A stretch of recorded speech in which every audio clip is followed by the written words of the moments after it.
You are listening to programming from the East-West Center in Washington, D.C.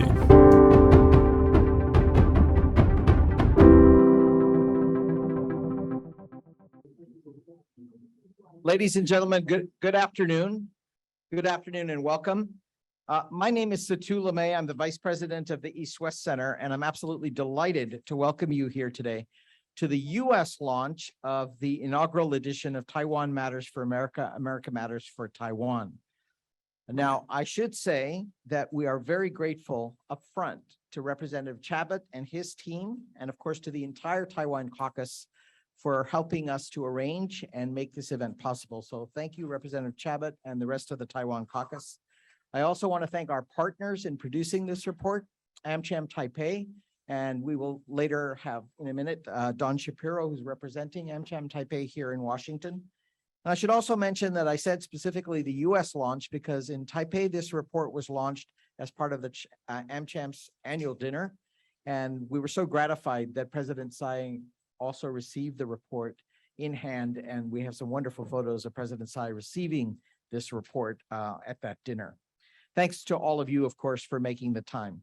Now, since time is of the essence, I want to very briefly and quickly introduce our president of the East-West Center, who's come all the way from Honolulu to join us today, President Major General Retired Suzanne Vares-Lum.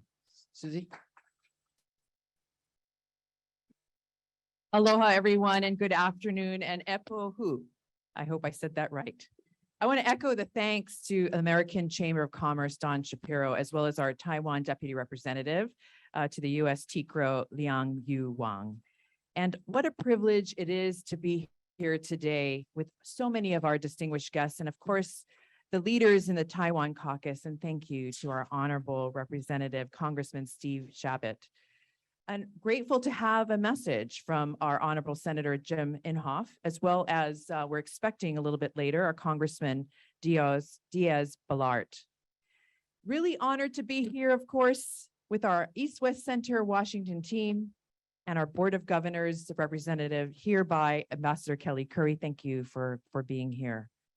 Thank you, Dr. Satu Limaye, our Vice President and Director of our Washington, D.C. office, as well as Director of our East-West Center Research. Your hard work in producing this publication with the team is evident by the fact that President Tsai was holding this very document. So thank you so much. And we are so grateful to the many distinguished panelists who've come out here today to share your insights with all of us on this very critical issue. And we know that Taiwan is at the forefront and the spotlight is on it given recent events.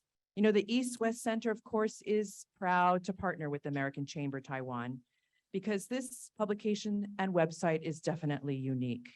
And it really presents the concrete facts and data about the 40-year relationship with Taiwan and the United States. And while Taiwan is roughly the size of Maryland, it competes with the world's largest economies and is the 21st largest economy in the world. More importantly, however, the people-to-people relationships developed between the two democratic nations can be seen in our schools, businesses, government, and communities, making this inaugural publication a vital addition to our Asia Matters for America series. The initiative, as you'll see in the pamphlet, maps out trade, investment, employment, business, diplomacy, security, education, tourism, and people-to-people connections between the United States and Taiwan at the national, state, and local levels. The publication AsiaMattersForAmerica.org website are resources for understanding the robust and dynamic U.S.-Taiwan relationship. So do check out AsiaMattersForAmerica.org/Taiwan.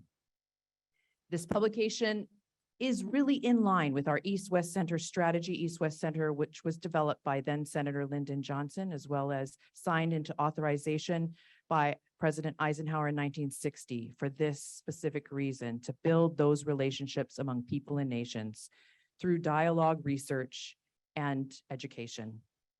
So we look to maximize our strengths, and it's really in line in connecting this foreign and domestic policy that the East-West Center does. It contributes to the deepening of the U.S. Indo-Pacific relations through partnership, outreach, and analysis like this Asia Matters series.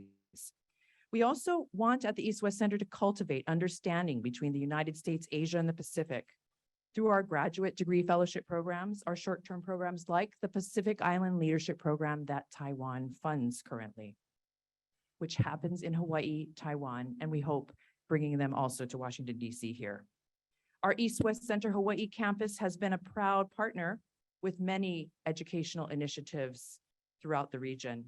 And I do want to just quickly relay, I know we have a lot and we're a little bit behind, but the story of a graduate fellow from Taiwan, Cheng Li. He came to Hawaii and he immersed himself in the Pacific Island Development Program, which is a premier program that houses the Pacific Island Leadership Program. And he began to do a lot of research on Austronesian tribes and the connection, being from Hawaii, this was very important for me, the connection between the indigenous people of Taiwan and all of Oceania. When we look at the patterns of migration, the historic connection, the genealogical connection to the Pacific, it is profound. And he immersed himself elevating the voices of the Pacific Islands, whether it's through New Zealand, the Polynesians, and all the way to Hawaii. So it is really people like Cheng Li that demonstrate this deep relationship. He has immersed himself and he's almost Hawaiian because he loves the Pacific so much.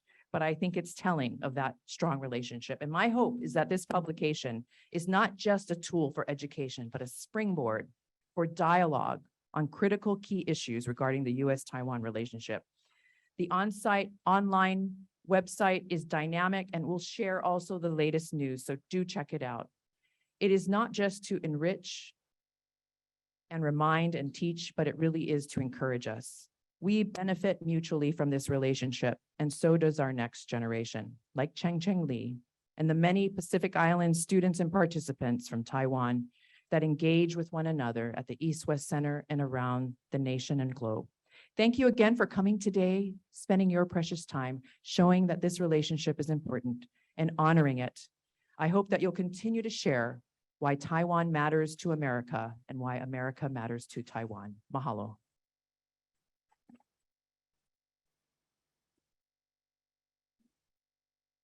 Thank you so much, Susie. And folks, please indulge me. I'm going to have to make a small audible since it's football season. We can kind of go with that a little bit because we have Congressman Chabot and Congressman Diaz-Balart here with us, and they are pressed for time. So I would like to first invite Representative Chabot to make some remarks and then Representative Diaz-Balart, and then we'll move to the program.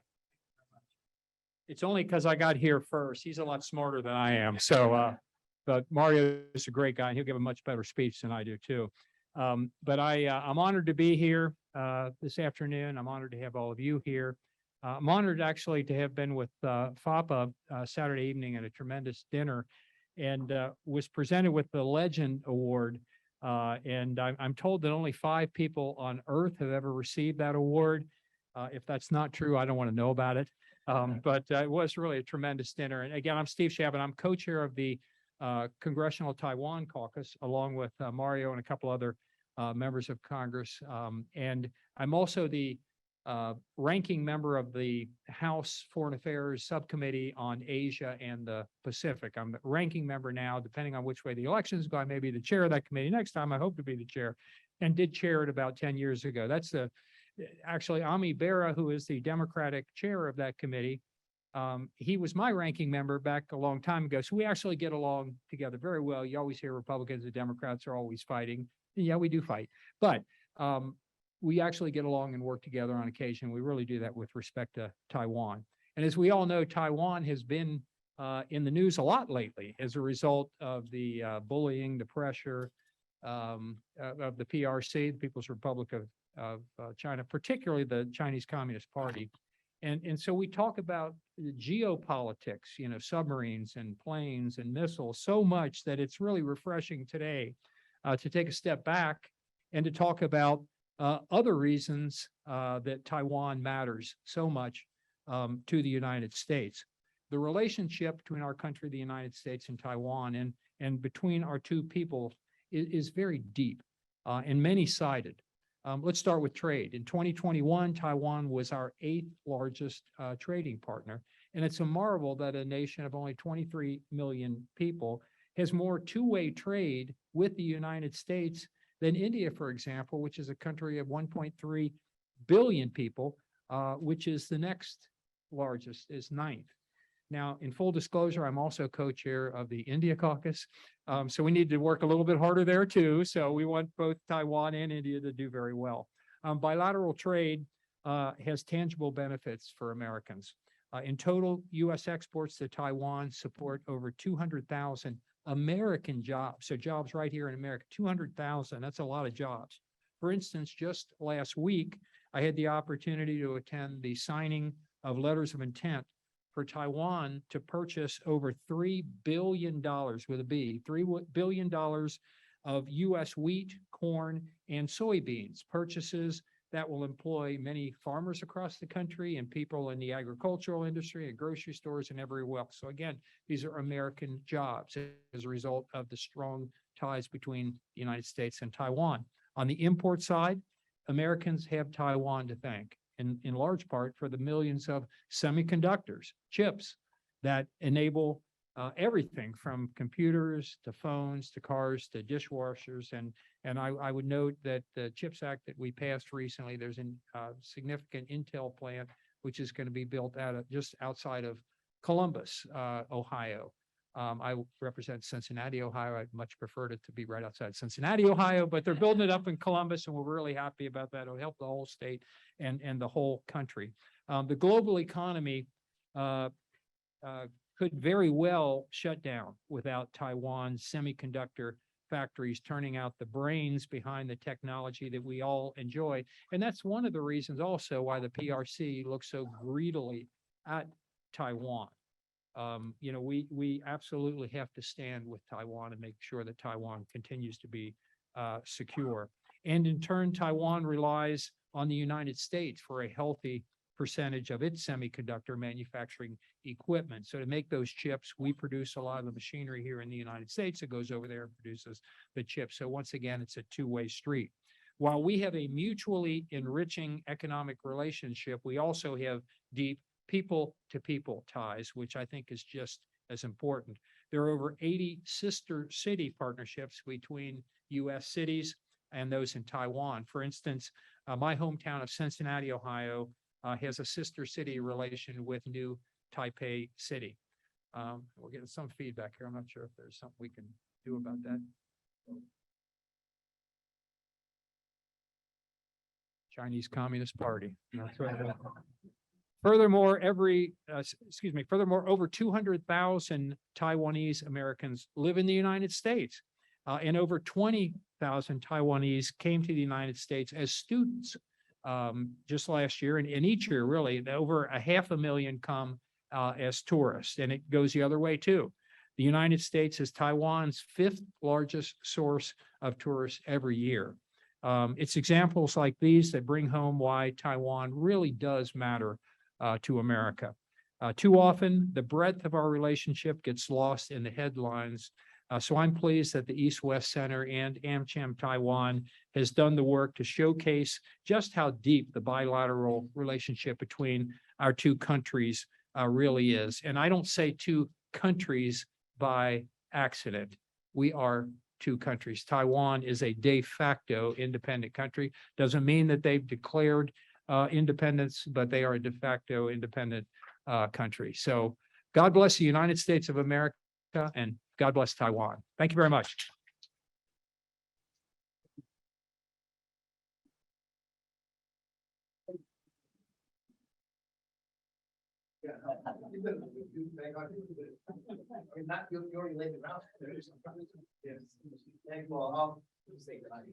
Thank you. First, let me thank Mr. Shabbat. You know, the country and the world is blessed to have a man who has dedicated his life to public service, and he's done an amazing job. And you've heard from him today, but he's a leader and a friend and someone who I like to try to imitate. And so thank you, my friend. Thanks for your leadership. Thank you for your leadership. I'll be very brief because he talked about, frankly, he laid it down, why the importance. I'll tell you one thing else, though. Taiwan is a symbol. top of the economic importance, on top of the strategic importance, it's a symbol. And the contrast between China and Taiwan and Communist China could not be more dramatic, right? It's a symbol of freedom. It's a symbol of what people can do when they're free, when they're allowed to live their dreams. And one of the reasons I think that probably Communist China has to be upset, and it's because that contrast is so dramatic. It is so dramatic. And so when I think of Taiwan, not only do I think about, yes, the importance and what Mr. Shabbat just talked about for trade, for the economies, but more than that, Taiwan has become that light in a part of the world where it's needed. It's become a symbol of democracy and freedom, and it's up to us in the United States to not shy, to not backtrack, to never be scared about talking the truth about what Taiwan is, what they symbolize and what they mean, not only for the United States, but for the entire world. So as also one of the co-chairmen of the Taiwan Caucus, it's a privilege. Thank you all for what you're doing. The importance of Taiwan to the United States and vice versa can never be overstated. And for me, it is more than just a relationship. Taiwan is a symbol. It's a beacon of light, and I'm proud to do my small part to make sure that that relationship continues to flourish. So thank you very much. And thank you for being here. Appreciate it.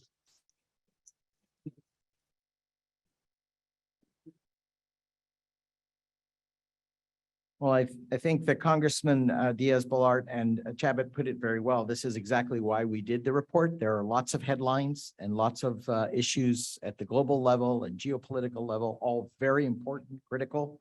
But we wanted to make it quite real to people who may not be involved in those issues and who on a day-to-day basis may not fully appreciate the importance, significance, depth, scope of the relationship. So thanks very much. We do have a message from another very important member of the Taiwan Caucus and a member of our Congress, and that's Senator Inhofe. And I'd like to just load up the video here from our team. And then we will return to the regularly scheduled programming.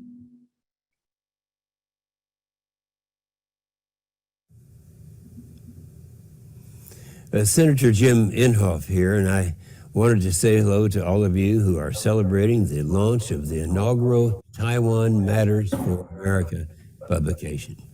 What an important thing this is to recognize just how vital our nation's relationship with Taiwan truly is. And I'm so glad that all of you agree. As co-chair of the Senate Taiwan Caucus, I have an especially close look at this. Our two countries are bound by shared interests and values, namely our commitments to democracy, human rights, and the rule of law and free enterprise.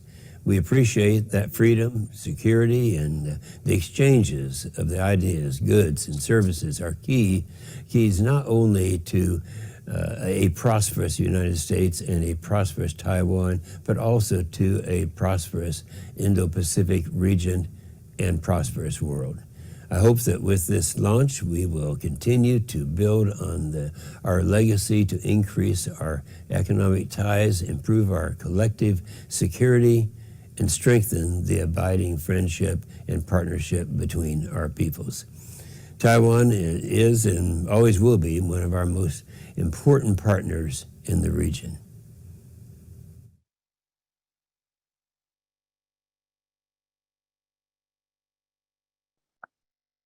Well, we're very grateful for Senator Inhofe taking the time and the energy to record those remarks. And I know we have a little bit of audio, so we'll see if we get permission to load that up onto the Taiwan Matters for America site as part of this program, so that if folks want to have that video available to them.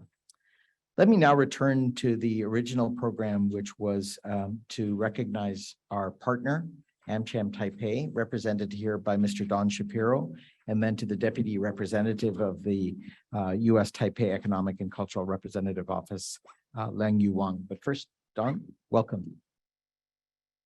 We made the journey from Taiwan to be here. Thanks. Thanks. So we saw Senator President Vares-Lum, Vice President Satu Limaye, Deputy Representative of TECRO, Ms. Wang, ladies and gentlemen. It's really an honor for me to be here representing the 1,100 members of the American Chamber of Commerce in Taiwan, welcoming you to this important occasion. For American companies doing business in Taiwan, every single day is a confirmation that Taiwan matters to America and America matters to Taiwan. AmCham Taiwan is proud that the East-West Center chose AmCham Taiwan as its partner for this project. And it's been an excellent collaboration. We thank you. The day is long past, I hope, that Taiwan gets confused with Thailand, especially after all the media attention that Taiwan has gotten recently. But still, there's often a lack of sufficient understanding of Taiwan among Americans, even among those who are relatively knowledgeable about foreign relations. How many, for example, besides Congressman Shabbat, realized that Taiwan last year ranked as the United States' 8th largest trading partner, up sharply from number 11 just 4 years ago. To share one of my pet peeves, I get bothered when I see the references in the media describing Taiwan as a small island or even a tiny island. Of course, anything might look small juxtaposed against China. But I've looked into the subject. So my research took about a minute and a half on Google. And I found that there are close to 1 million officially recognized islands in the world. And Taiwan is actually number 39 in terms of size. So I would urge my fellow journalists to consider whether a tiny island could possibly accommodate a population of 23 million people. Could it produce an economy that's the 21st largest in the world, or support a world-class semiconductor industry? In any case, Taiwan definitely punches above its weight in its connections with the United States, in trade and investment, of course, but also in such areas as R&D, education, travel and tourism, cultural affairs, regional security, and dedication to democratic values and human rights. So we very much hope that this little booklet and the associated website will make it easier for people to find accurate and updated information about the U.S.-Taiwan nexus and contribute to bringing the two societies even closer together. So I thank you for coming today, and I hope that when any of you visit Taiwan, you'll contact the American Chamber of Commerce. Thank you very much.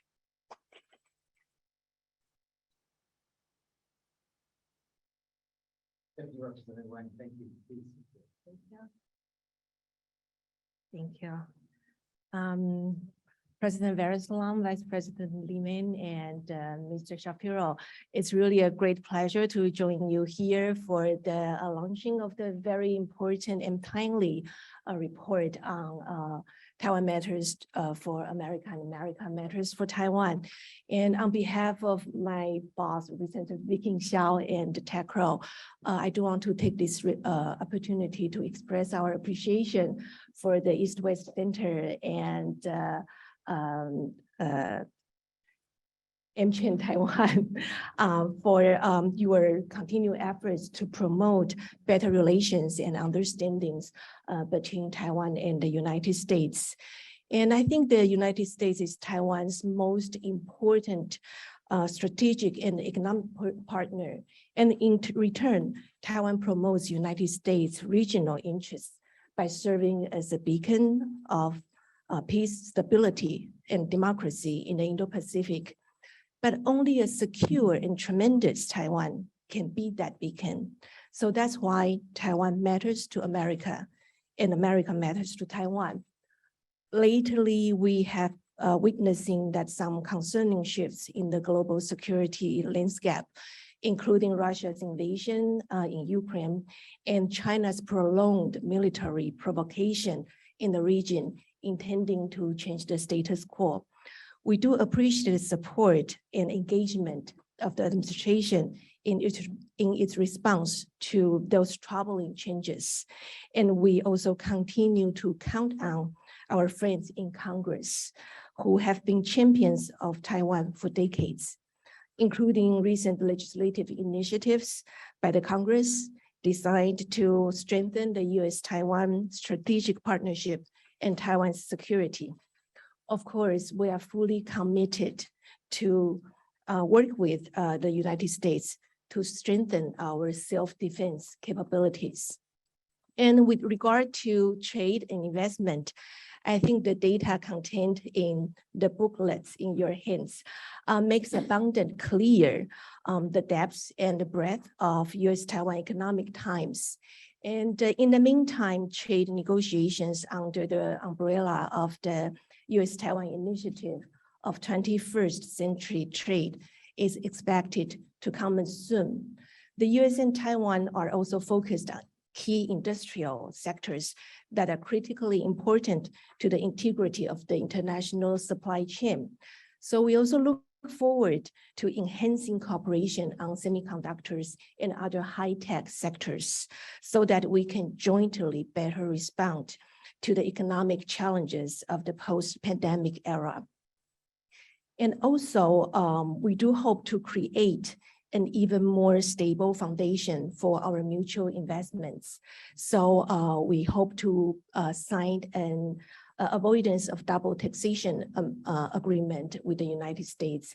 And we do need your support in that area.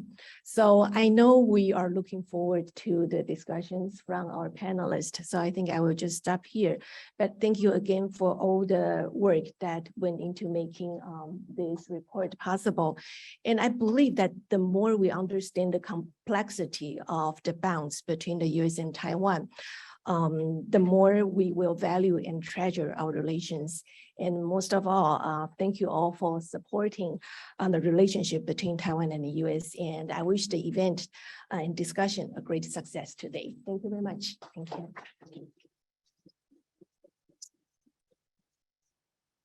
Well, thank you very much, Don Shapiro and Deputy Representative Wang, for being here, and of course, all of your support. We now, having finished the remarks from our congressional members, would like to move straight into the first fireside chat, which is not quite fireside, but a panel anyway, a discussion with the very eminent, and you have their full bios. If I took the time to talk about, for example, Randy Shriver's all his accomplishments in service to our country, it would take the whole session, so I'm not going to.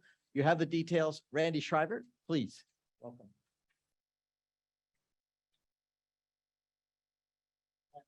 Randy, I'm going to join you here because our other speaker for this session, Bonnie Lin, had a last minute emergency. Okay.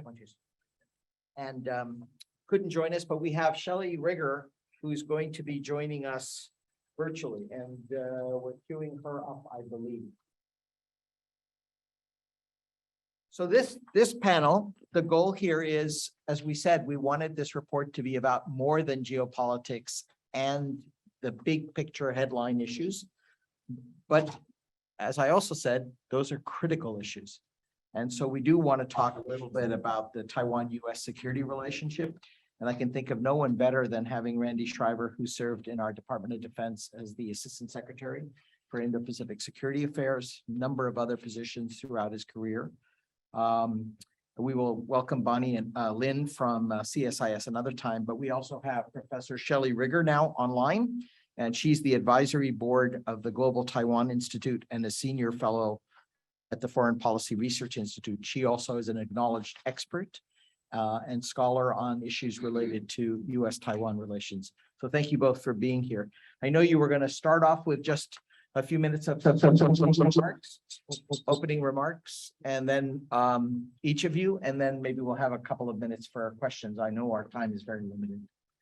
Well, sure, that's dangerous to ask me to open up talking about US-Taiwan security relations. Well, I think we often convene and we start by saying it's a very critical time. It's a very important time. This is an extraordinarily critical time in our security relationship, as Taiwan was just the recipient of intense, sustained PRC coercion in the Chinese overreaction to the Speaker Pelosi visit. And it really, particularly after the Russian invasion of Ukraine, which although the parallels, I think, to the Taiwan scenario can be overstated, it nonetheless sort of took a unthinkable thing off the table and brought people's attention to other possible contingencies. And there's probably few that are worthy of our attention more than Taiwan. So we, of course, have a close security partnership forged through the Taiwan Relations Act in 1979. And we, through that vehicle, have security assistance relations, primarily arms sales and associated training. We have modified on a number of occasions how we implement our security assistance, from arms talks to trying to normalize, regularize, to something now that looks a bit of a hybrid, something that looks like normal process, but with U.S. direction in terms of priorities. But I think the arms sales and security assistance are really just only a piece of this if we're going to strengthen Taiwan's deterrent capability to an optimal point. We can't neglect the gray zone and the coercion campaigns that are ongoing. You hear various estimates of when the PLA might move against Taiwan. Nobody knows the answer to that. Maybe Xi Jinping, but that's a pretty difficult black box to get into and understand how he might be calculating costs and benefits and risks. But what we do know is that there's intense coercion right now, and that Taiwan needs to be able to do both, address coercion and gray zone activities, as well as prepare for the most dangerous, even if it's a lesser likely scenario, the all-out attack, invasion, annihilation campaign that we hope never comes about. So we have to have balance in the security assistance relationship to address both. And we need to harvest the right kinds of lessons from Ukraine. There's a lot of discussion about what Taiwan can learn, and I think there are some important lessons there. The importance of leadership. You know, if Zelensky pulls a Ghani, this whole thing looks very different in Ukraine. So the importance of leadership, being able to sustain communications, continuity of government, sustain communications not only inside Taiwan, but internationally with important partners. The lessons of dealing with a larger military foe are important, but there are important differences too.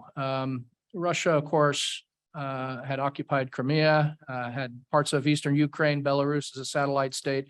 That's what we call a running start at best. So yes, they were very quickly bogged down, but China's big challenge, the PLA's big challenge, of course, starts with 80 to 100 nautical miles of water, mountainous inhospitable terrain, unfavorable sea conditions, very few suitable ports or landing destinations. So it's a different defense need and approach to defense requirements. The other thing that's very different about Ukraine is, and you don't see a lot of people talking about it, but Ukraine benefited from at least 2014 to the present with tremendous investment in training from the US and from NATO. And we've tied our own hands on that because of how we've chosen to define what an unofficial non-alliance relationship looks like. I saw in your booklet, you mentioned some of the training that has been initiated. I think that's extremely important. It's frankly, I think, as big a factor in Ukraine as the equipment and the ISR support, intelligence support. And so I hope our governments remain creative and entrepreneurial in terms of expanding that training. Because I think at the end of the day, Taiwan is a very defendable place, given the geography and given the professionalism of the military, given the enthusiasm of the people of Taiwan to protect what they've worked so hard to gain in terms of their democracy and their freedom. So doing the right things from this point forward, I think is entirely possible to have that deterrent impact we all hope for. So like I said, I can go on and on and on, but I'll stop. Randy, I could listen if you went on and on, but let's stop and give Professor Shelley Rigger an opportunity. Shelley, Professor Rigger, thank you so much for joining and welcome. Please invite you to make some opening remarks, and then I'll raise a couple of questions. All right, thank you. I'm assuming that you will make a sign if you can't hear me. You can hear me? Okay, good. Sorry to not be able to be with you. It's always my joy to be in Washington, and it is only because of having an interim position here as a vice president that I have not been able to break away and join you in person. So I want to congratulate the East-West Center on this report, as everyone has and will continue to do today. I think one of the things that makes this report especially valuable is its breadth. It covers many dimensions of US-Taiwan relations. And I think that's really valuable and important because all too often, especially in this kind of current political conversation about US-Taiwan relations, the relationship does get, or has been, narrowed to the strategic dimension only. And while I think there are strategic arguments, or there are arguments in the realm of geostrategic considerations that can be made for why Taiwan matters to the United States, I think overemphasizing the strategic dimension has some potential liabilities or even peril.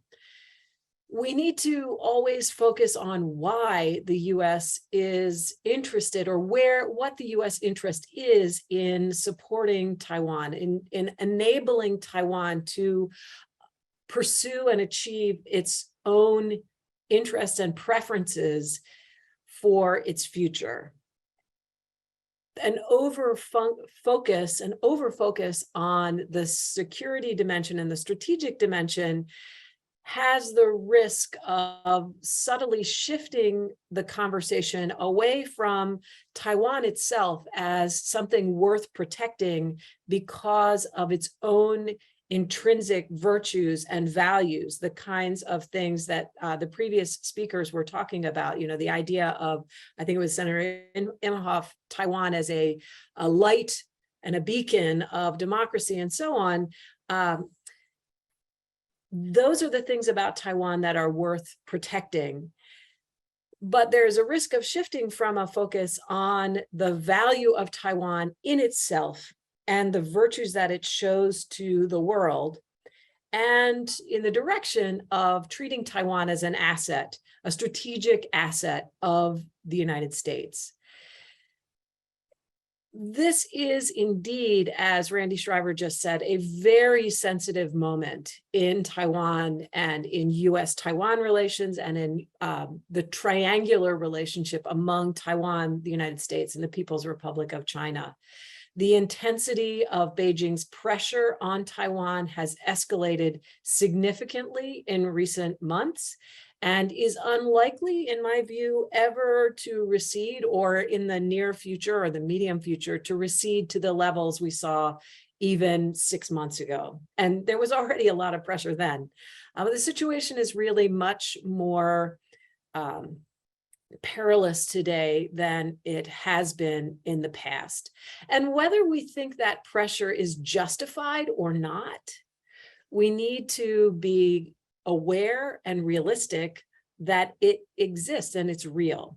And so our emphasis, I think, needs to be on deterring and preventing the situation from deteriorating further, even if that means downplaying the degree to which, many people in the United States would like to see Taiwan's relationship with China become different from what it is today. So, I think our job we need to keep our attention on how do we best secure Taiwan's own future, rather than how do we leverage Taiwan as a dimension in the strategic competition between the US and China. Because the PRC has a very clear understanding, or a very clear theory of what strategic competition is and what a strategic asset is for. Strategic competition, in the view of the Chinese leadership, is a zero-sum competition. And the purpose of a strategic asset is to damage the other side. So when I read accounts of people referring to Taiwan as a strategic asset for the United States, it's very chilling, because what it says is that at least some in the United States are willing to use Taiwan, or to put Taiwan in a position where it will be identified by the Beijing government, not as a thing in itself that Beijing needs to figure out how to deal with, but as a tool in a totally different game.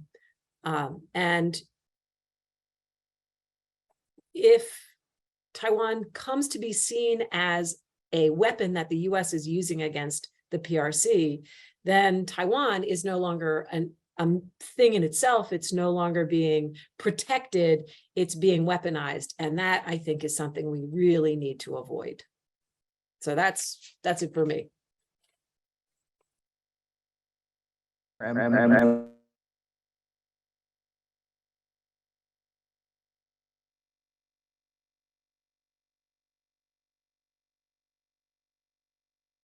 Your indulgence for a couple of brief answers. Randy, this panel is on U.S.-Taiwan security relationship. What is your sense of how the U.S.-Taiwan bilateral security relationship is now implicating or implicated by our other alliances and partnerships, given the trajectory of what's going on in Asia? I'm going to give you a second to think about that, and I'm going to lay up a question for Professor Rigger, which is, I found your remarks very useful and very thought-provoking. Is it wrong to think now, given the trajectory of international economic affairs, geopolitical affairs, values and norms trajectories, that in fact the gap between thinking about Taiwan as a, if you will, to use your word, weaponized part of the US-China relationship, is now, that gap is being narrowed because Taiwan is also so important on international economic issues, values issues, norms issues, supply chain issues. So in a way, we're moving away from this very narrow definition of Taiwan, which we try to capture in this report. So I'd like to ask you, maybe, even if that is or has been the case, might it be narrowing? Randy, maybe go to you first, and then we'll give Shelley a chance to think about that question. Thanks, Satu. It's clear that more and more countries are concerned about the tensions in the Taiwan Strait and are concerned about coercion of Taiwan and threats against Taiwan. And in that context, it's also clear that more countries are willing to do things that in the past they probably would have been reluctant to do for fear of upsetting the PRC. And so, countries on these matters move at their own pace. And if I looked across the region, I would say it's a bit uneven in terms of how forward-leaning allies and partners are. But as a general matter, our allies are more concerned and more willing to be a partner to the United States in the context of our alliance to try to positively impact the security environment and add to this deterrent equation where Taiwan is concerned. Deterrence is a psychological impact. Military tools are important, but they're certainly not the only tools. This administration has talked about integrated deterrence. Integrated deterrence means a defense enterprise across the executive branch agencies, bringing in our economic agencies, and it's also allies and partners. And I'm sometimes skeptical. Integrated deterrence sometimes sounds to me like the new whole of government. It's a little bit pixie dust. But in terms of the allies and partner piece, we're seeing countries step forward. And it's understandable why. If you look at Taiwan's geography, look north Taiwan and where it sits vis-a-vis the Miyako Strait and the Ryukyu Island chain, critically important to Japan's security, and the change of Taiwan status would directly threaten Japan's sovereign territory. I was just in Manila, and the first time I had deeper conversations about Taiwan, because it was for them a bit taboo or difficult, maybe I should say, previously, but given the missile exercises in the closure areas south of Taiwan, which were close to the Philippines, there's definitely a greater interest, if not greater willingness, to be a part of that deterrence coalition, not speaking militarily. South China Sea, second island chain. Taiwan's geography alone is making it a focal point for all our partners and allies in the region to understand not only why it matters, what would the loss of Taiwan, how would that matter? And so I think, again, we're seeing Japan has publicly talked about joint planning. Australia, former Minister Dutton said it was inconceivable we would fight in the Taiwan Strait without Australia alongside. And other positive comments supporting Taiwan in terms of the coercion pressure they're facing. So I think as an alliance partner issue, it's coming more to the fore. Thanks so much. Professor Rigger. Yeah, I think the strategic Just hang dimension. on 1 second. One second, we'll just get your audio back. Now,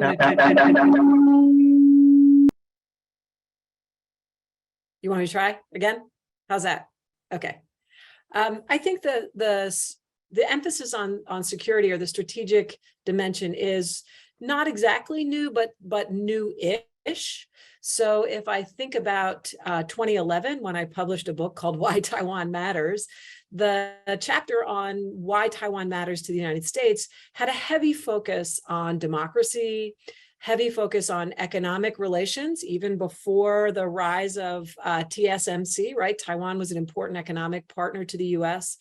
And it had a heavy focus on the kind of values dimension, where the idea that historical ties or even some kind of ethno-national commonality should not dictate the way the political system that people live under in the present, right? That's something that I think a big point of difference between the PRC and Taiwan is that in the PRC, if you have what they call Chinese blood and your ancestors are from China and you live in a territory that was ever controlled by any Chinese government in the past, then there is a claim that you're part of China, and that's just an understanding of the state and the nature of politics that Taiwanese people just don't believe in.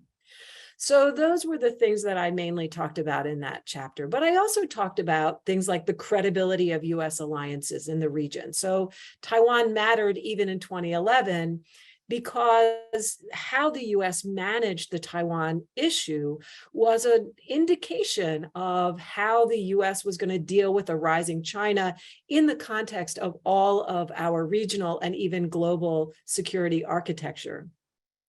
So I think this idea that now we go beyond kind of maintaining a consistent frame and protecting peace and stability through a set of alliances that are aimed at avoiding and deterring conflict, that some commentators are toying with the idea that we should go beyond that frame and begin to kind of push back on China and try to reduce to involve ourselves more directly in the relationship between Taiwan and the PRC, which is certainly what Beijing believes is happening. That is a relatively recent development. And I think, it speaks to something that Randy was just talking about, which is deterrence. Deterrence is a two-sided phenomenon. On the one hand, deterrence requires showing capability and resolve to respond to the action that you're trying to deter. But deterrence also requires reassurance to enable the other side to understand, look, if you do the bad thing that we're trying to deter, then there will be a response. But if you don't do the bad thing that we're trying to deter, there will not be a response. And I think that's where the kind of treating Taiwan as a strategic asset falls out of the picture, because we forget to also uphold the parts of our policy that say, if the PRC doesn't intrude into its neighbor's space, if it doesn't use force against its neighbors, then its interests, insofar as they are consistent with its neighbors' interests, will not be impinged upon.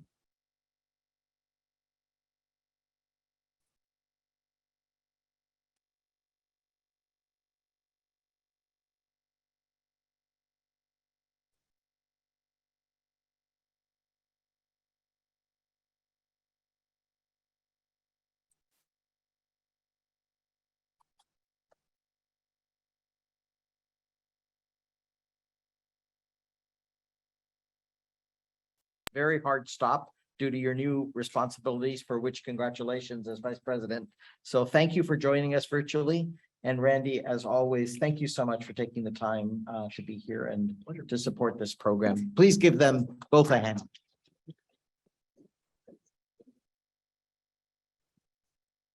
Let me invite the next panelist up, which is going to focus on U.S.-Taiwan economic relations, and that's our own Don Shapiro from the AmCham Taipei, and Rupert Hammond Chambers, President of the U.S.-Taiwan Business Council.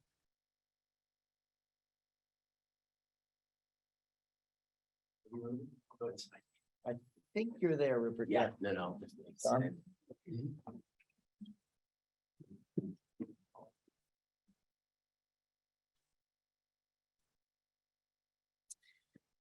Well, great.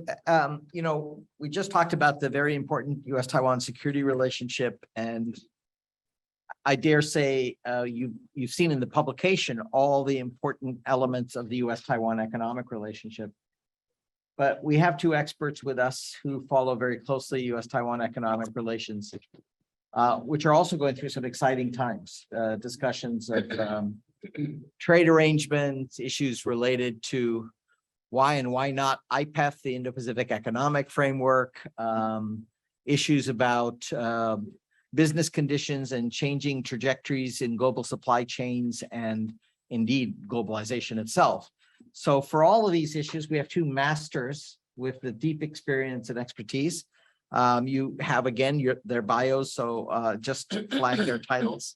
May I ask Rupert this time to start us off with a few of your thoughts on kind of where are we on the Taiwan-U.S. economic relationship? I know you're following this very closely, and then turn to Don for the same. Sure. Thank you very much indeed.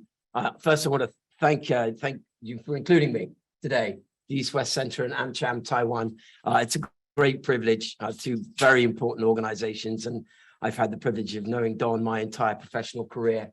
Don't ask how long that is, but it's a great privilege to be up here with him. There's much we could tackle with on the economic relationship, many different angles we could go. If you think in 2016, there was one trade platform we used to engage Taiwan with, the Trade and Investment Framework Agreement, which was about to go into dormancy for an extended period during the Trump administration. We now have four, and all of them are active at some level, even though the U.S.-Taiwan Initiative on 21st Century Trade is just formulating and finding its sea legs. Hopefully we'll see some important announcements around that prior to the end of the year, and perhaps also some updated information on when we might expect the next TIFA meeting to take place. USTR is active, it is engaged, and critically, after several decades, regardless of whether we had a Republican or Democratic administration in play, USTR is leaning into the US-Taiwan trade relationship, and that is very important. We also, thanks to the Trump administration, have the State Department and Commerce Department with their own platforms, and those two are up and running, the EPPD and the TTIC. Our world is a world of acronyms. I see you all in that world, so you can look them up if you don't know what that means. But actually, although I know Don's going to talk a wee bit about certain aspects of the trade relationship, I actually came into this to take an opportunity actually to tie together what the Chinese are up to right now and the importance of Taiwan's economy. I would argue to all of you that although it would be cavalier to disregard the intensity and seriousness of the Chinese threat. I don't see it quite in such binary terms as between peace and war. I actually think the Chinese are trying to encourage us to have that debate here, as opposed to a recognition that the approach the Chinese are taking is much more of an all phases approach, where coercion is focused on the island of Taiwan and its people to force them into an arrangement on China's terms without firing shots at all. And at the core of that is economic coercion, to create the impression that Taiwan is now a dangerous place to do business. I want to assure you all, nothing could be further from the truth. Taiwan remains a critical and will remain a critical player and partner in the global economy. The data out there is wholly significant. Just in the last 2 days, we see inbound investment into Taiwan up 25% year on year, even through this supposed period of heightened tensions. The intention of the PRC through this is to create the impression that Taiwan is a dangerous place to do business and place downward pressure on Taiwan's economic health and well-being, the economic health and well-being of its macroeconomy and that of its companies and its citizens. The weaker Taiwan is economically, the more vulnerable Taiwan is economically. The more vulnerable it is, the more able China is to pressure Taiwan into accepting terms and conditions that no people would in their right mind accept. So I think I would very much like to put what has transpired of late in those terms, and what should we do about it? What should the West do about it? What should the United States do about it? Europeans, large trading powers like the Japanese. We should be leaning into our economic relationship with Taiwan to counter the coercion that the Chinese are pursuing in this area. It is critical that we do. And that while we have these 4 platforms, they are quite modest. I know it's important to recognize that they have some utility, but let's not call breadcrumbs a feast, okay? What we really need here is a trade policy in the United States that is capable of embracing and engaging our truly important trade partners. We don't have that at the moment. It's not a Taiwan-specific problem. It is a general problem our country is wrestling with at the moment. But if there were an economy, a country that we could do it with at the moment, given the importance, as the 2 representatives from Congress noted, if there were a country out there worthy of that with the support of Republicans and Democrats, it has to be Taiwan. It has to be, given the strong support, the strong bipartisan support between the 2. So my hope very much is that while we can talk about the important issues that Shelley and Randy touched on, no one's being cavalier about the importance of the military threat or how we should respond as a country. But that should not stand in of itself as our only response. We need to find a way to step up economically and lead the world into a new era of economic engagement with Taiwan, which is substantive, deep and broad trade agreements. We can call them a bilateral trade agreement. We can call them multilateral trade agreements if we can find ways to get Taiwan in. But to me, that's the next phase in this space that we need to try and navigate our way through. Thank you. Thanks, Rupert. Just to plant this idea with you while inviting Dawn to speak, the 2 words I did, and you make an eloquent and very compelling case for Taiwan as this trade partner, given our, dare I say it, dysfunctions on trade debates and trade policy. But the 2 words you didn't use are market access, and I wonder how that, when we come back to you for Q&A, if you could say a little bit about market access on both sides, how would that play out, given what we document as the sectoral issues? And I know the deputy representative of TECRO knows very well some of the longstanding issues and the sectoral issues in the bilateral trade account. So we can come back to that. Let me invite Don Shapiro, please, Don. Well, I thought this could happen, speaking the seconds after Rupert, that he managed to cover a lot of the ground that I had in mind. But maybe I'll add some things from the perspective of AmCham Taiwan. So every year we produce what we call the business climate survey. We around November, December, have a questionnaire filled out by our members. We release the results in January. And this year, there was really a record high in terms of the confidence being expressed by our members. And for the first time, I think there were 80% of the respondents who said they were either confident or very confident about the economic outlook for Taiwan over the next 3 years. 90% who said they were confident or very confident about the outlook of their own business over that 3-year time span. Of course, since then, we had the Russian invasion of the Ukraine with its impact on the world economy, on supply chains, on prices, on shipping. We had then the Nancy Pelosi visit to Taiwan and the unfortunate Chinese overreaction. So I'm sure that the next time we do the survey, we're not going to hit those highs. But I think it's still important to realize that the January results represented how people felt about the basic fundamentals of the Taiwan economy. Taiwan has no control over some of those externalities. But the things that Taiwan can control, I think it's doing very well on.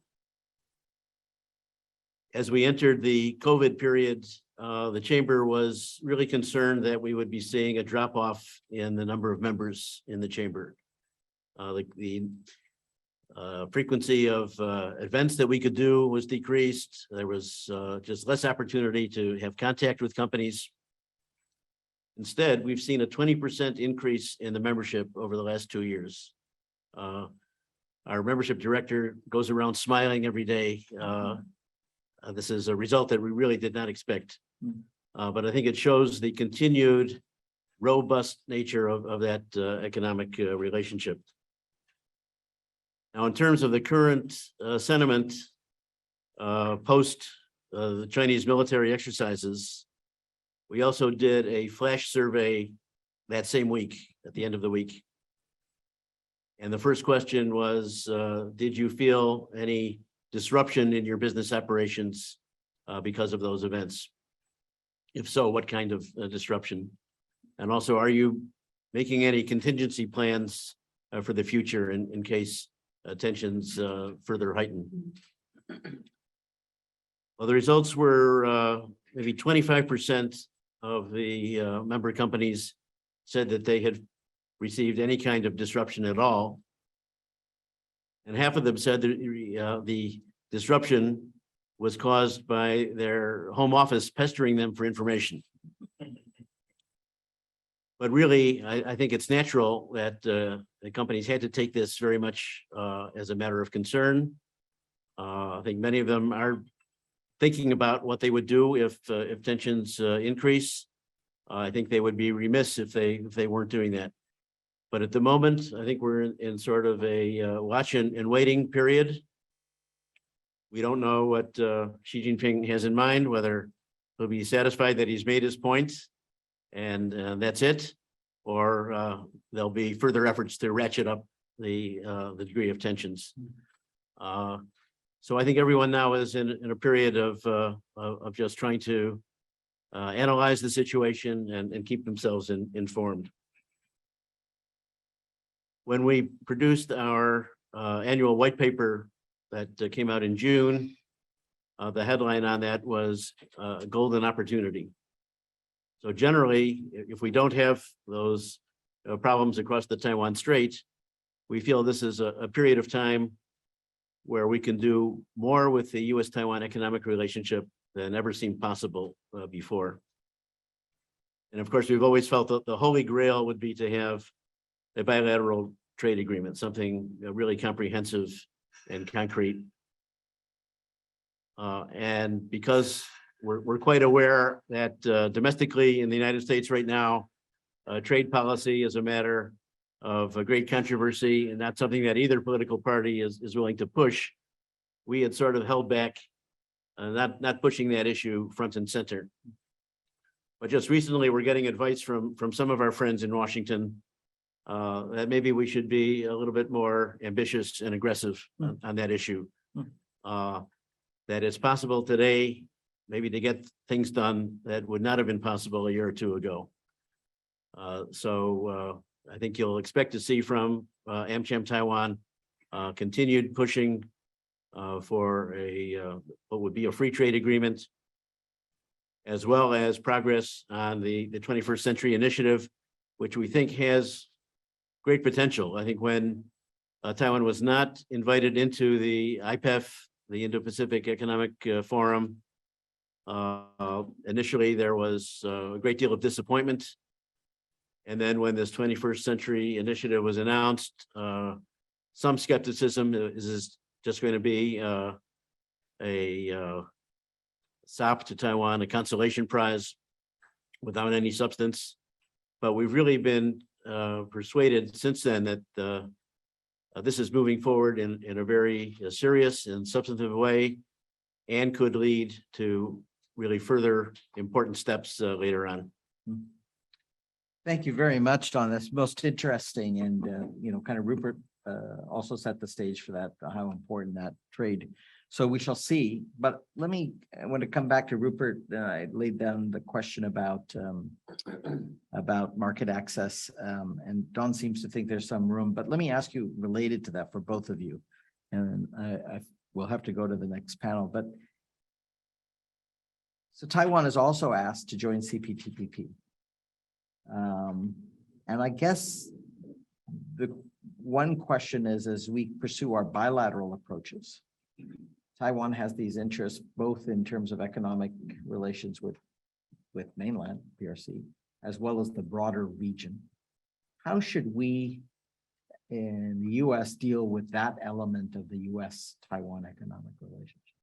Should we encourage Taiwan, encourage other members of CPTPP to move rapidly, and while we pursue our parallel approach on a bilateral agreement? What are your thoughts on that?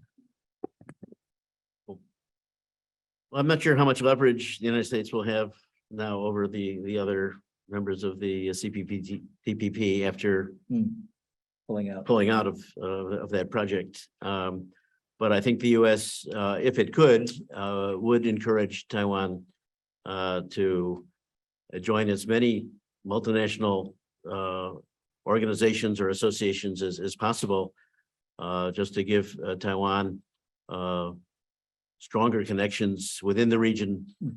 Going back to that, to the IPEF, although I think just in terms of the economic content, Taiwan might be better off with this 21st Century Initiative, because it is a bilateral agreement or a negotiation, much less complicated. It can move faster, it can be more focused. But on the other hand, Taiwan has lost the opportunity to be part of a regional grouping. So from a more of a geopolitical perspective, I think that would have given Taiwan an opportunity. Rupert, any thoughts? Sure. I think as a practical matter, obviously the US has marginal, if any, influence at all on Taiwan's ability to enter that. But Randy and Shelley sort of touched on this a wee bit about prompted by you, the importance of what our allies, friends and allies might choose to do to step into leadership roles. I think of Japan in this instance, where the Japanese are clearly finding their legs. And I don't mean that in a negative way at all. They've always been obviously a tremendously important global power, but they're clearly finding their legs in this moment. And an aspect of that, a piece of that, could be leading on Taiwan's inclusion in this organization. The US piece, forgive me for hammering this nail again, but the US piece, I believe, is trying to find a way through where the Taiwan, a bilateral trade agreement with Taiwan could potentially be, parochially anyway, a substantive and important response to Chinese economic coercion. And if we're to think on grander level, potentially a way through for Republicans and Democrats to reconstitute themselves around some shared interests when it comes to bilateral and multilateral trade liberalization. If that's possible, what we get with Taiwan in a bilateral trade agreement is US leadership globally. We get nomenclature around what an agreement looks like. We get the standards of negotiation that transpire as a consequence of that negotiation. And Taiwan, in conjunction with the United States, can go out to the world and say, we got this done. You can get it done too. Here you go, Australia. Here you go, Japan. Here you go, EU. Here you go, UK. Wherever it is taken. And potentially it springs Taiwan out of this jam it's in right now in respect to participation in this global effort to bilaterally or multilaterally to lower standards. Yeah, I think that lower standards point is really important because compared to not all, but some of the CPTPP partners, Taiwan has already such a high level of standards on the key chapters of any potential trade agreement, whether that be IPR, whether that be digital, or that it would be an easier. But let's hope you're right. But we'll keep watching. And in the meantime, we will welcome both Don and Rupert's continued work in this area For to sure. advance the U.S.-Taiwan 100%. economic relationship. Thank you so much for being It's an here. honor. Thank you.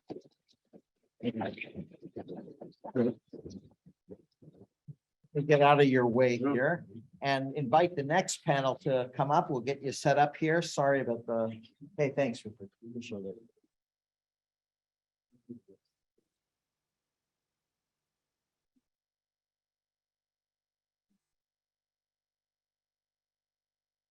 Now, our next panel is on a really, really important part of the U.S.-Taiwan relationship. Yeah, I think you're here, Russell. Richard, are you here? And then Russell's here. So, as our president,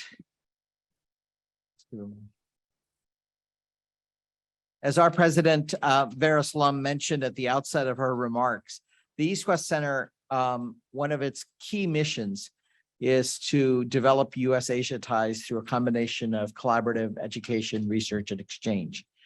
And when President Vares-Lum said that, I was so heartened because one of the key elements, as we've tried to document in this report, is the U.S.-Taiwan civil society relationship, if you will, the education, exchange, partnership element.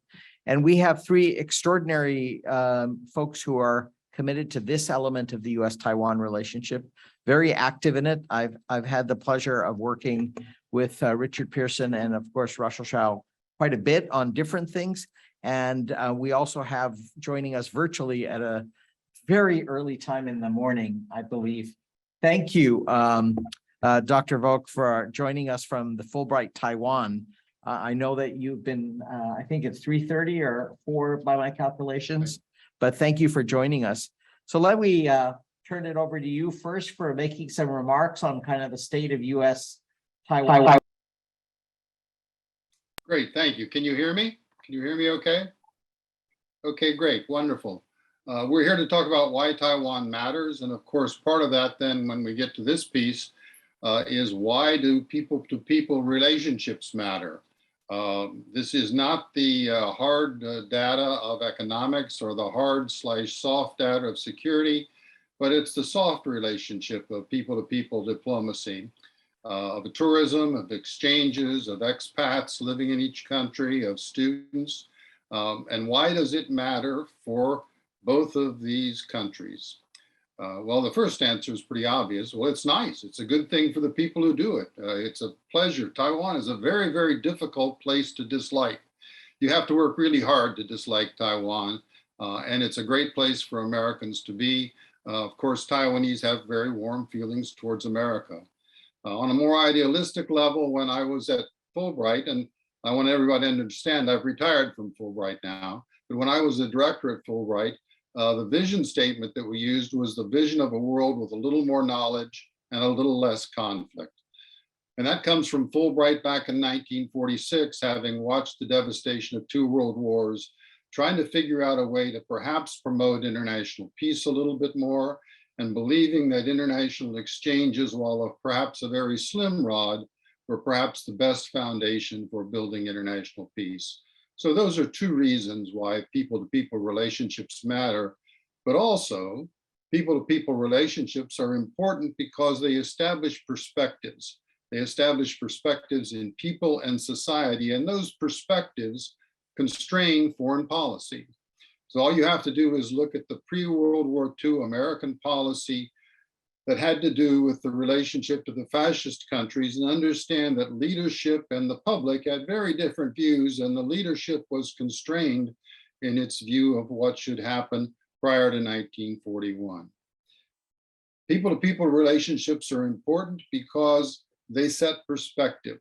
They set perspective of peoples and individuals and societies, and those perspectives set agendas, agendas set policy, and policy supposedly sets actions. People-to-people relationships are long-term. They're the foundation for other strong relationships, and of course, they're important. Of course, occasionally people-to-people relationships can also have a direct impact. For instance, when I was at Fulbright, Taiwan, during that time, consistently, there were 4 members of cabinet who were former Fulbrighters. Certainly that shapes their perspective and their view of the world. Both societies need to have knowledge and understand each other if they are to share risks. And that's part of what this partnership implies, sharing risks. That's why people-to-people exchanges and relationships are important. And it's especially true in democracies like America and the thriving democracy that is Taiwan. People-to-people relationships develop knowledge.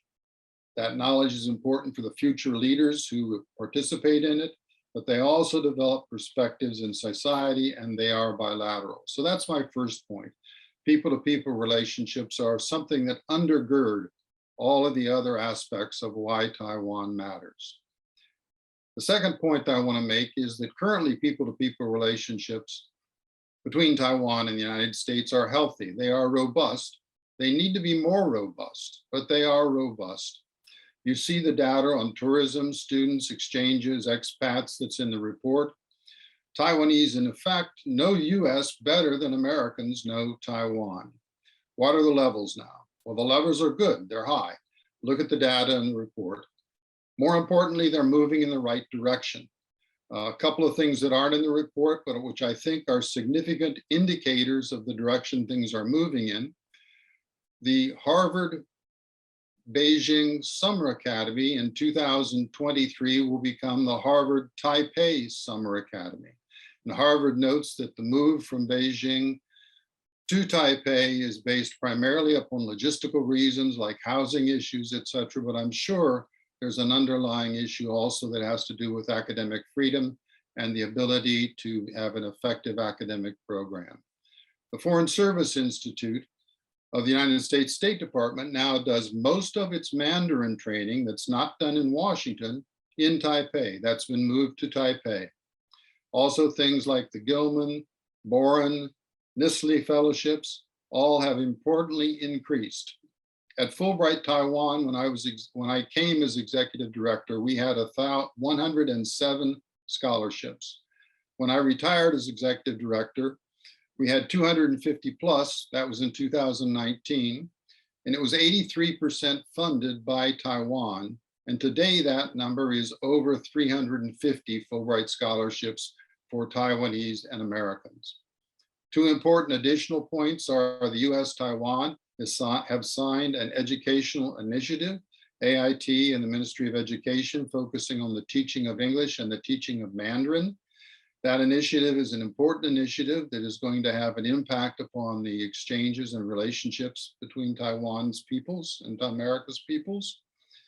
And also Taiwan is undergoing a program called a bilateral nation by 2030, in which it hopes to become, a bilingual nation by 2030, in which it hopes to become bilingual, primarily in English and Chinese, something that will bring a lot more connection between Taiwan and Americans. And of course, those things are promoted by the kind of academic freedom and inquiry that's available in Taiwan and not available in the mainland. So that was my second point, a healthy, growing, but need to be more robust relationship. And that's my third point. It needs to be more robust. We need more people-to-people relationships. The Indo-Pacific, East Asia, and China, Taiwan need more understanding of that relationships. It's important for democratic governance. It's important for securing long-term the relationship between the two countries. In 1990, Taiwan basically became a flyover. As China opened up, people who had experienced Taiwan in the past, businesses who had focused on Taiwan, moved to China, and their experience with Taiwan was lost for a generation. That is beginning to change now and needs to change more. When I go home to the small town, farm town that I grew up in, and I tell my friends that I spend about half of my year in Taiwan, regardless of what Don Shapiro says, their reaction is, oh, those beaches in Phuket are just wonderful. I love that Thai food. Americans need to know more about Taiwan and understand Taiwan better if we are to share risks in the future. One example of the kind of things that can happen is going to be explained by one of the next participants about the Taiwan Fellowship Act and the Western Pacific Fellowship Program. And I simply want us to encourage us to think about more and better bilateral people-to-people relationships on a basis that is already healthy and robust. Thank you very much.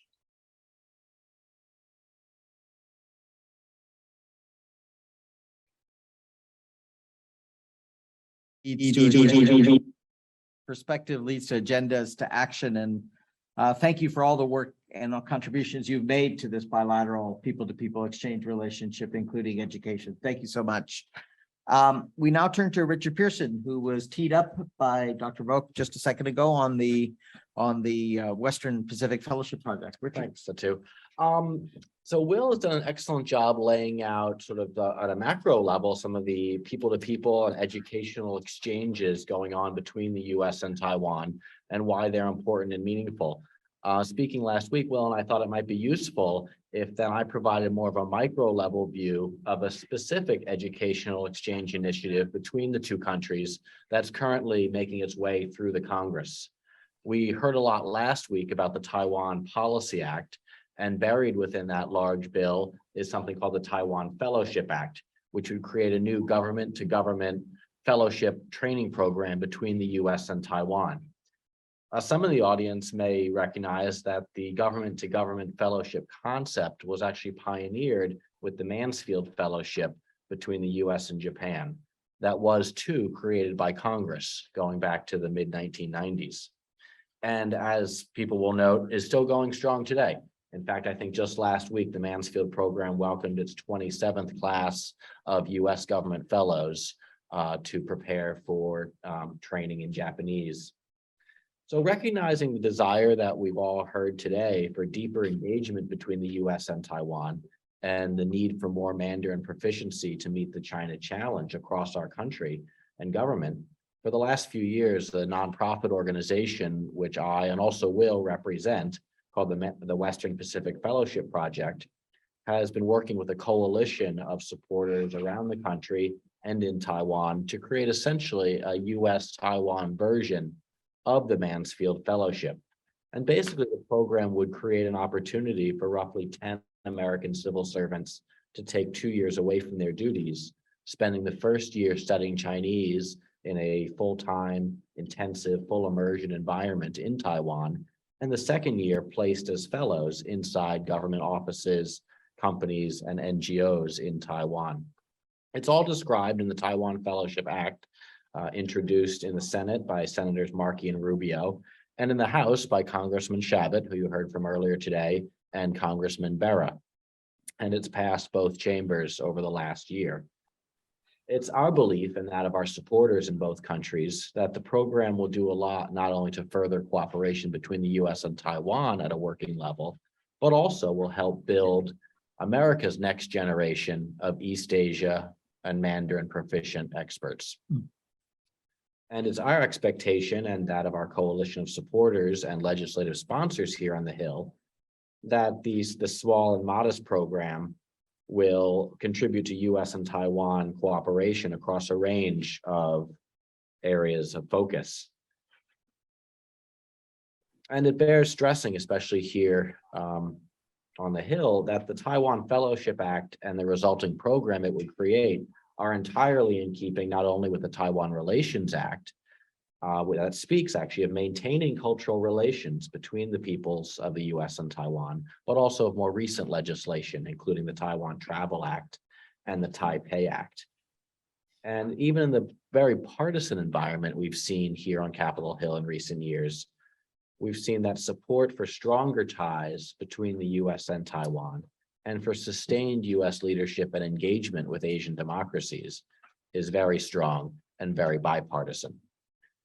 Talking to congressional offices over the last few years and promoting this, one thing we've seen over and over is a strong feeling of admiration for the democratic achievements of Taiwan and a desire that the US support not only Taiwan's democracy, but democracy across the region. And also a real recognition of the role, as Dr. Voki spoke of, that Taiwan can play and should play in training the next generation of America's Mandarin proficient East Asia experts. And finally, in looking at this effort and what it means for people-to-people ties, I want to stress that the fact that an all-volunteer-led effort made up of a coalition of citizens without any government or corporate support, employing no professional lobbyists and no real funding to speak of, that it can move an idea through our legislative process really speaks to the best in our legislative branch and to the vital role of Congress in listening to and representing the foreign policy priorities of the American people. Richard, thanks so much and congratulations on all the progress you've made on this initiative. I think this will be great. My head started spinning about ways in which the East-West Center might be able to interact with such a program in the future. Absolutely. Of course. And we turn to now a friend, a colleague, who we've worked together, Russell, many times. Russell, over to you. Well, thank you so much, Satu, and the East-West Center for inviting me to be a part of today's wonderful discussion. It's an honor to be on stage here with you, of course, Satu, as well as William and Richard, to speak on a topic that is really, I think, described as really refreshing for our discussions that often take place here in Washington, D.C. that, focuses on geostrategic, political, and security matters. And so to be able to talk on this topic of people-to-people relations is I think a real treat. First of all, really, I think the East-West Center deserves a real proper recognition for the important service that they are doing in publishing this report to really help the public understand just how deep the connections between the United States and Taiwan go, and why the Taiwan matters to the United States and the United States matters to Taiwan. As previous panelists have already made abundantly clear, we are really at a momentous point in U.S.-Taiwan relations, and people-to-people ties are truly at the heart of it. Section 2B of the Taiwan Relations Act, which I'm sure all of you are very familiar with, states that, and I quote, "It is the policy of the United States to preserve and promote extensive, close, and friendly commercial, cultural, and other relations between the people of the United States and the people on Taiwan." So people-to-people relations between the United States and Taiwan form an indispensable and important bedrock of U.S.-Taiwan relations. I would add a few points about observations regarding the people-to-people ties that and why they matter in the overall U.S.-Taiwan relations. The first point that I would like to make is that we would not be here today in our bilateral relationship, but for the strength of our people-to-people ties.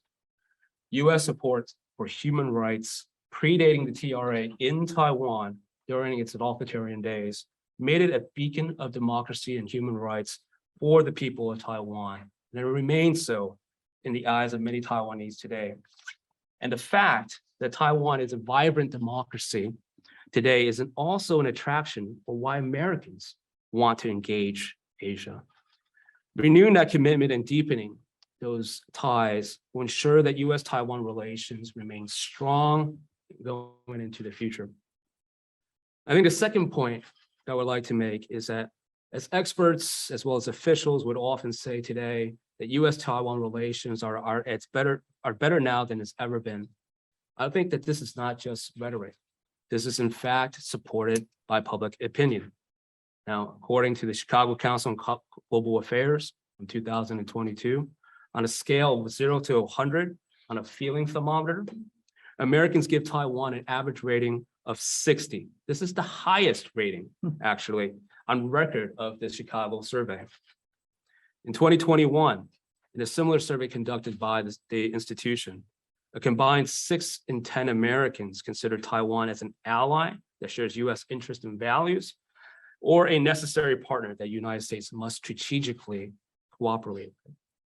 Those are very significant numbers that indicate the public support of the US-Taiwan relationship. Similarly, in Taiwan, according to a Pew survey released in 2020, 68% of Taiwanese have a favorable view of the United States. 85% support closer economic ties with the US, and 79% support closer political ties with the United States. When we look at these two data sets from the United States and Taiwan, I think the implications are clear. US-Taiwan relations are on very solid foundations, and I expect that this will grow even further and deeper into the future. When we look at the polling data on youth, I think this is even more clear. And I think this bodes well for the future of US-Taiwan relations, undergirded by the strength of the people-to-people relations. Another point I would like to make is that diplomatic relations is really not the only measure for the substance of ties.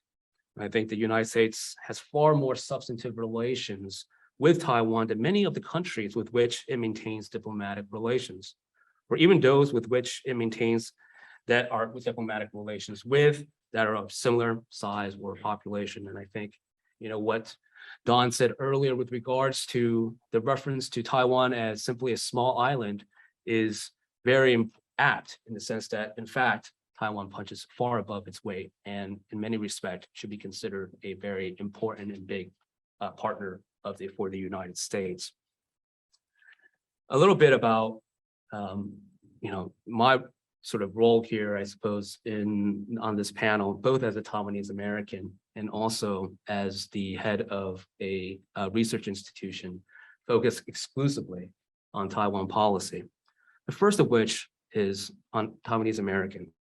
Many parents of Taiwanese Americans of my generations immigrated here to start anew and to give their future generation a better chance at life. Many older generations of immigrants have fought hard for human rights and democracy in Taiwan. And they brought that same strength and passion as the bond of their adopted homeland, as well as to pass it on to future generations of their kins in Taiwan, as well as in the United States. They know that Taiwan is a robust democracy and an ally of the United States. I think second and third generation Taiwanese Americans now seek to strengthen and deepen those bonds. And as more and more Americans become more familiar with Taiwan, I think the strength of those bonds are only going to grow as time passes. I think as a think tank focused exclusively on Taiwan policy, I think we certainly have an important role in enhancing people-to-people relations. There are several reasons for that. First of which is the role of think tanks to serve as brokers of ideas, to channel them to policymakers. Second of which is for applied research and applying the research to complex new problems and issues. And thirdly is to try to be innovative.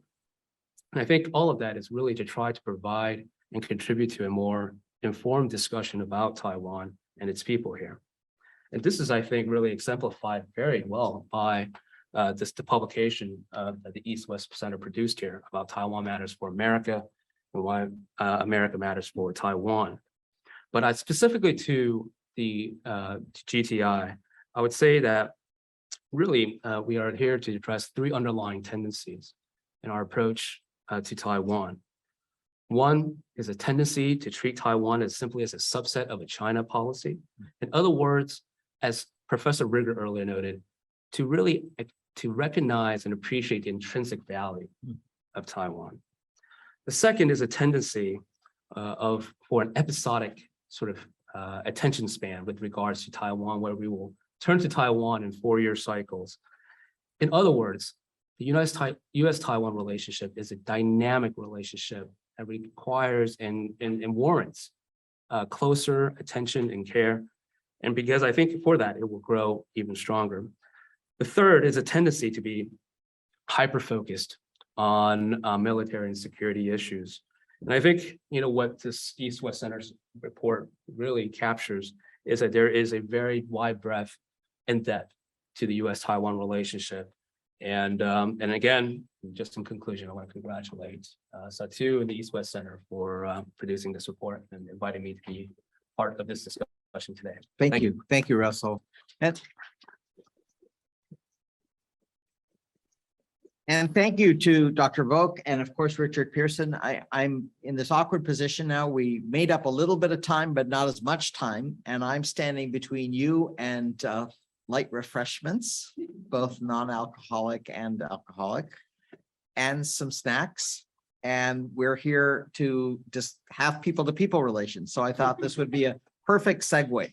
But just one thing, indulge me, is to say thanks to some folks. Not only to our wonderful panelists and our speakers, Don, and our partners, AmCham Taipei. I hope you'll take that back, Don, to Chairman Victor Shi, and of course, Andrew, and all our friends and colleagues at AmCham Taipei. I want to thank Kimmery Lynch in particular on our team here in Washington.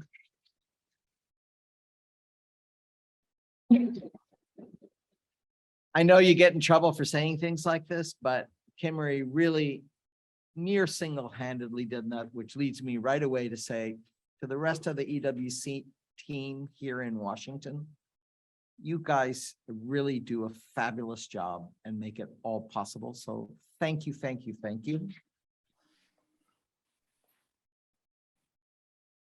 To President Vares-Lum, who flew from Honolulu to be able to join us today, I want to thank you for all your support to the Asia Matters America initiative. And last but not at all least, before we break for some bread, as it were, is our Board of Governor member, Ambassador Kelly Curry. Thank you, Kelly, for joining us today. Let me invite you, please, to share good fellowship and people-to-people ties with all of us. And thank you again for taking the time and energy to attend today. Please take a copy with you or alert your friends. Thank you, guys. Thank you.